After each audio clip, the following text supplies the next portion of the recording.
사도 바울은 보통 여행을 다니면서 한 도시에 도착하자마자 그쪽 지역의 회당으로 먼저 갑니다. 이제 보통 회당이라고 하면 유대교의 회당인데요. 거기서 많이 모였어요. 그때는 다른 사람 자체적으로는 구분이 있었지만 다른 사람이 볼 때는 유대교나 그리스도교나 특별히 구분이 되지 않는 그런 상황이었기 때문에 회당에서 그냥 같이 예배를 시간은 좀 나눴겠지만 이렇게 드려요. 그래서 갔는데 빌립보에서는 그 빌립보에 도착했을 때는 회당에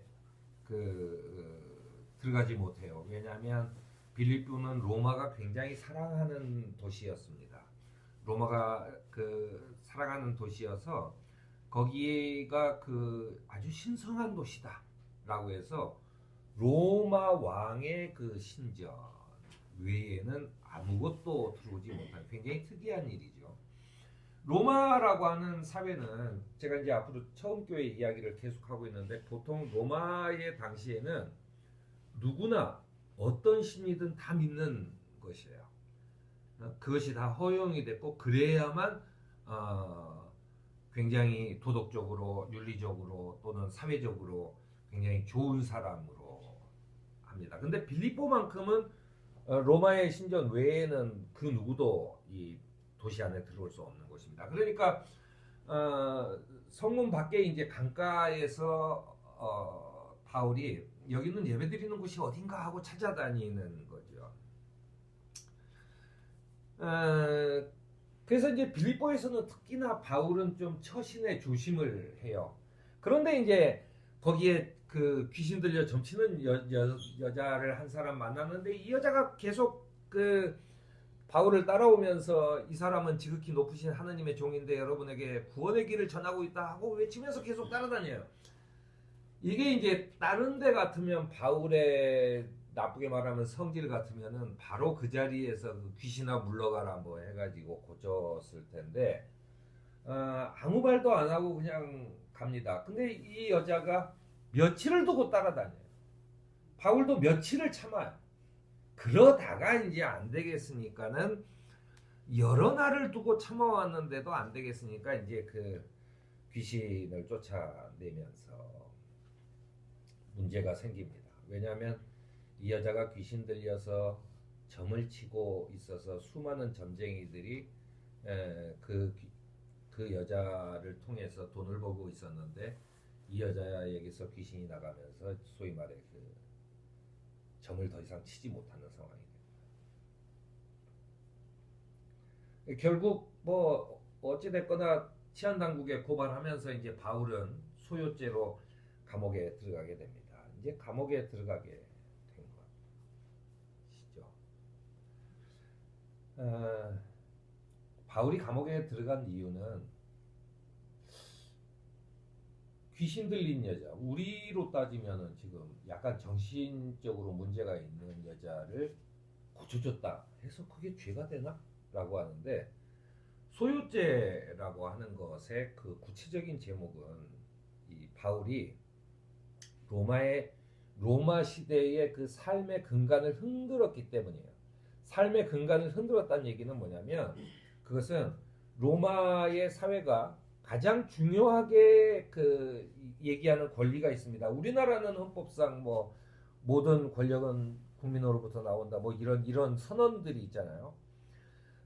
로마의 통치법에서는 가장 중요한 게 뭐냐면 가부장의 권리에 대한 존중이에요. 그러니까 가부장의 존중에 대한 권리로 왜 바울이 감옥에 갔을까? 가부장의 권리라는 것은 우리가 생각하는 가족하고 다릅니다. 우리가 가족이라고 하면 보통 혈연으로 아버지 어머니가 결혼을 해서 자식들을 낳고 그 자식들이 또 결혼을 해서 손자들을 낳고 하면은 아버지도 있고 자식도 있고 다 이런 혈연 관계만을 우리는 가족이라고 생각해요. 근데 인류가요 혈연 관계를 중요시한 것은 물론 뭐 이스라엘이나 우리나라는 예로부터 그런 혈연 관계가 중요하긴 했지만은 전반적으로 그 우리 지구상의 사회들을 보면 혈연 관계가 중요하게 된 것은 19세기 초반입니다. 그 독일이 아리안 뭐 해가지고선 그 혈통주의를 얘기하면서 모든 나라들이 민족 하기 시작하면서 이 혈연 관계가 굉장히 중요하죠. 우리로 따지면 우리가 알타이 계통의 민족의 최우선이다라고 얘기하면서 그냥 그 우리가 기분 나쁜 민족 하나를 죽이는 거나 똑같아요. 그런데 어쨌든 그 당시에 이 가부장의 권리에 대한 존중이라고 하는 로마의 그 법을 이해하기 위해서는 그러니까 한 집안의 가장 우두머리의 권리가 무엇인지가 굉장히 중요해요. 로마인 남성의 가족 구성원이라는 것은 모든 가족의 생사 여탈권을 쥐고 있는 겁니다. 모든 자기 가족의. 그래서 이제 우리 성경에는 가족이라고 하지 않고 집안이라는 표현을 써요. 그대의 집안이 구원을 받을. 이게 이제 그 굉장히 큰 선언인데요. 우리는 뭐 별거 아니죠. 교회마다 앞에는 웬만한 교회에 가면 다 써 있는 글귀입니다. 근데 이 로마의 생사 열탈권이 얼마나 큰가 하면은 그 자기의 소위 말해 이제 혈육들과 그리고 그 부속되는 뭐 예를 들면 뭐 첩의 자녀 뭐에서부터 전부 다 그 소유권이 로마 남성에게 있는 거예요. 어느 정도냐면 자식이 아들이 커서 돈을 벌기 시작을 하고 무엇을 해요? 아버지가 살아있는 한은 그 자녀 아들이 번 재산도 전부 다 아버지 겁니다. 그거는 말을 못해요.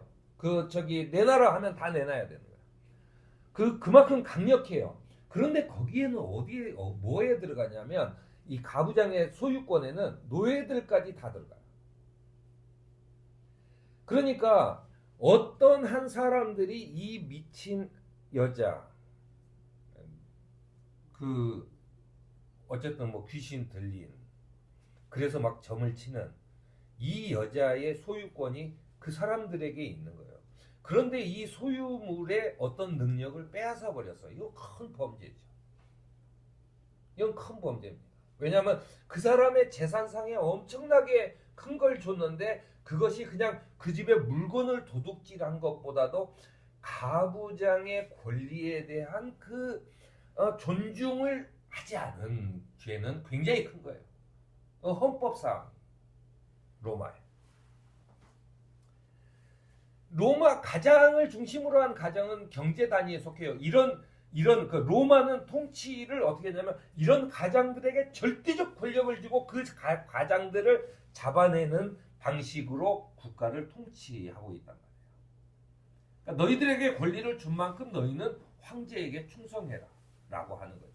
그러니까 황제에게 충성하지 않으면 자기가 가진 어마어마한 이 모든 권리를 포기하는 거나 마찬가지예요. 그러니까는 절대 충성할 수밖에 없죠.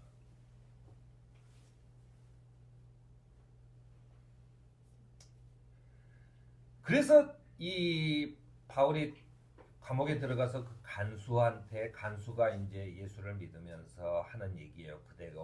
네가 예수를 믿으면 그대와 그대의 집안이 구원을 얻을 것이다라고 하는 얘기를 합니다. 이 말이 우리가 보면 지금은 이제 교회마다 웬만한 교회는 다 밖에 써 있어요. 근데 이게 별거 아닌 것 같지만 당시에는 이게 굉장히 큰 일이었습니다. 왜냐하면 일반 사람들이 생각할 때 그대와 그대의 집안이 구원을 얻을 것이다 라고 하는 얘기가 그들에게는 어떻게 들리냐면 나는 믿어서 구원을 받아. 그런데 왜 내 소유물까지 구원받지? 이런 겁니다. 무슨 말씀인지 이해하죠?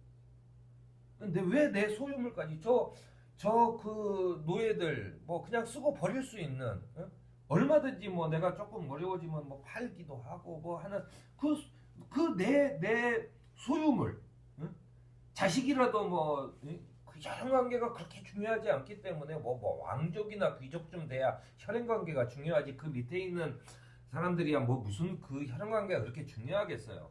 나가서 오래도록 안 들어오면 죽었나 보다 하고 뭐 그러는 거죠. 옛날같이 무슨 뭐 그런 거 아니겠어요? 그런데 왜 저런 소유물까지 구원을 받느냐라고 하는 얘기가 됩니다. 물론 이 성경에 보면요, 고넬료가 그 예수를 믿으면서 그 집안 전체가 세례를 받고 구원 받은 적도 있어요. 그리고 또 뭐 우리가 뭐 보면은 아프리카나 이런 등지에서 그런 얘기 있죠. 그 가톨릭 신부가 어느 아프리카 부족을 가서 그 전도했는데 순교를 당해요. 그리고 거기가 너무 위험한 지역이라 로마 교황청에서 더 이상 사람들을 보내지 않고 그 거의 100년 가까이 흐른 다음에 어떤 신부가 들어갔는데 그들 중에 신부를 하나 뽑아서 그렇게 성찬식 같은 비슷한 것을 하고 지내더라 하는 게 있어요. 그러니까 사실은 우리는 사람이 가야만 전도가 되는 줄 알지만 사실은 하느님은 어떻게 하든 그 인류 구원을 위해서 애쓰신다. 성령이 하는 일이다. 이런 식의 얘기. 뭐 이렇게 그래서 한 부장의 추장이 그 부족 전체가 뭐 그리스도인이 되는 경우도 있습니다. 그런데 이방인, 특히나 로마의 영향력 아래 있는 지역에서 그대와 그대의 집안이 구원을 얻는다는 문제는 좀 심각한 문제가 있어요.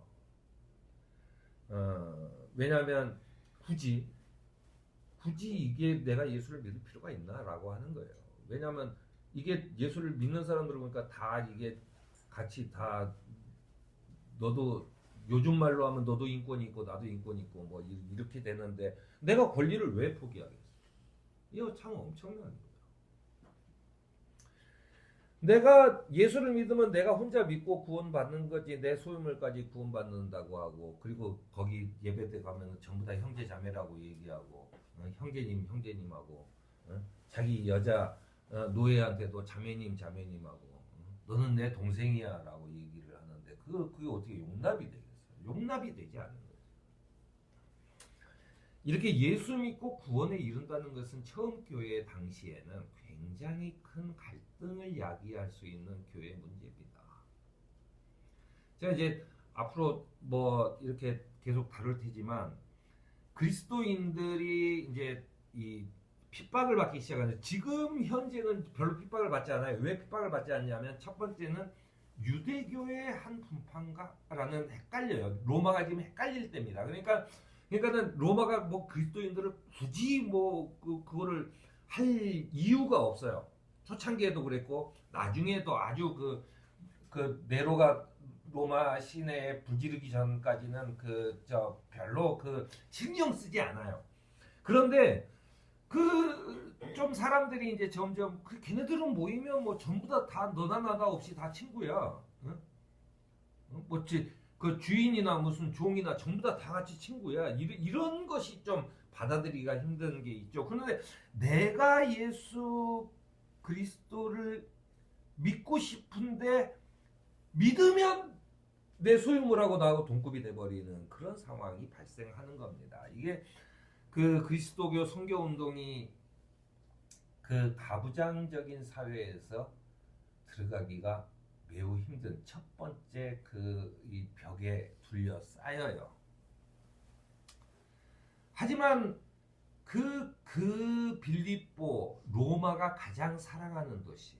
그래서 절대 금지령으로 그 다른 신상조차도 들어오지 못하게 하고 절대적으로 아름다움과 신성을 유지하도록 만든 빌립보에서 바울은 굉장한 걸 선포합니다. 뭐냐면 주 예수를 믿으십시오. 그리하면 그대와 그대의 집안이 구원을 얻을 것이라고 하는 것입니다. 그대와 그대의 집안을 평등한 관계라고 얘기하는 선언을 해버린 거예요. 바울이 귀신 들린 여자 노예의 외침에 괴로워하면서도 며칠을 견디며 지낸 후에 그를 해방하고 감옥의 간수에게 너와 네 집이 구원을 얻을 것이라고 축복한 것은 감옥의 간수가 내가 어떻게 해야 구원을 얻을 수 있습니까? 라고 하는 물음에서 시작이 돼요.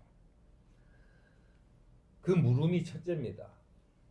사실 아마도 누군가는 예수를 믿으면 그대와 그 집안이 구원을 받을 것이다 라고 하는 말이 내가 열심히 교회 믿고 가서 기도 열심히 하면 우리 남편이 사업이 잘 될 것이다 라고 하는 뜻으로 받아들일 수 있어요.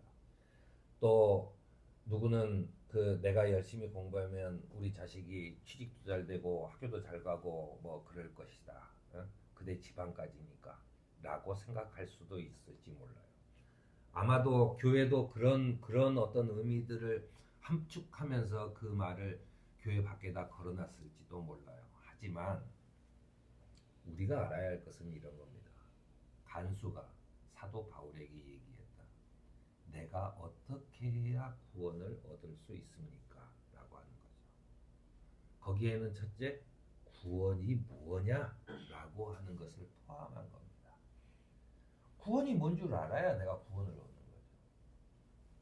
구원이 이 세상에서 남들보다 더 잘 되는 것이라면 그것은 귀신 들린 여자나 바울이나 똑같은 사람이잖아요. 그냥 소위 말해 지금으로 따지면 그냥 종교인이라고 할 수 있는 거잖아요. 부르심을 받은 우리가 먼저 물어야 할 것은 내가 무엇을 해야 합니까? 라는 물음 속에서 시작하는 것이다 라고 하는 것을 묵상하면 가족이 우리 집안이 한 마음으로 그대와 그대의 집안이 구원을 얻을 수 있도록 기도하는 저와 여러분이 되기를 바랍니다.